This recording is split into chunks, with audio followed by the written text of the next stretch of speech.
Então, após vocês então terem aprendido, né, a função bem básica, né, de DNAs, proteínas, RNAs, processo de transcrição e tradução, a gente chega a essa questão de então quanto já dos genomas, né, que é o conjunto do DNA inteiro, todas aquelas letras, né, que eu falei das bases nitrogenadas, né, que a gente tem em humanos, mas a gente tem em bactérias, arqueias, né, eubactérias, né, já foram sequenciados até hoje? Quanto que a gente sabe de informação?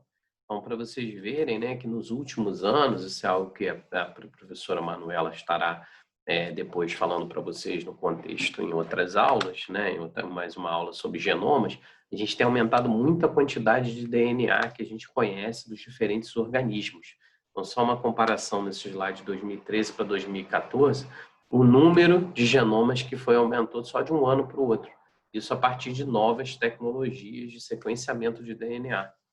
Por que que isso aí, no caso, é importante? Qual o contexto disso dentro da nossa disciplina aí de biodiversidade, né?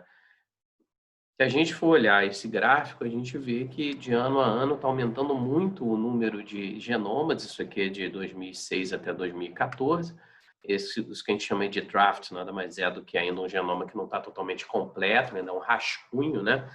E isso tem feito, então, que a gente consiga agora uma quantidade imensa de informação de DNA. E como eu vou estar tentando mostrar para vocês, saber esse DNA, a sequência desse DNA é importante em vários aspectos que eu vou estar ressaltando. Então, aqui, quando a gente pega, por exemplo, uma das boas referências para saber quantos genomas já foram sequenciados e como que agrupar eles, por incrível que pareça, é a própria Wikipedia, né? Uma plataforma aberta, né? Quando a gente olha nesse slide aqui, a gente vê o nome de muitas espécies, né, de vários filos, né, ali porífera, quitenófora, placozoa. Para quem não é biólogo, só para vocês entenderem que são grupos bem distintos, aqueles que eu mostrei no início, com uma diversidade bem grande de formas, né? A gente já tem hoje mais ou menos o genoma de pelo menos uma espécie de cada um desses grupos, né? Então a gente já sabe pelo menos de uma dessas espécies as sequências de DNA, quase que todas. O que a gente vê em comum entre essas espécies, né? É que a maior parte, que as pessoas que são taxonomistas de grupos, ou quase todas elas, a totalidade, são de espécies que não ocorrem no Brasil. Por quê? Porque, na verdade, nos últimos anos, a gente não investiu muito recurso em ciência. Esses sequenciadores de DNA, eles são equipamentos bastante caros e o sequenciamento de um genoma ainda é algo bastante caro.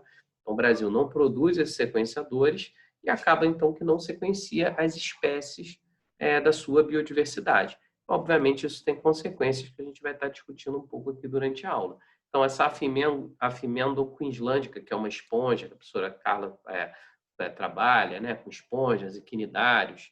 Esse outro quitenóforo, Trichoplax adherens, que é um placozoário, né, um organismo também bastante simples, ainda não tem essa simetria bilateral, dentre outros, né? A gente vê espécies como Xenopistopicalis, que uma rã que ocorre também em regiões fora do país. Então, o que é a conclusão dessa parte que eu iria deixar para vocês?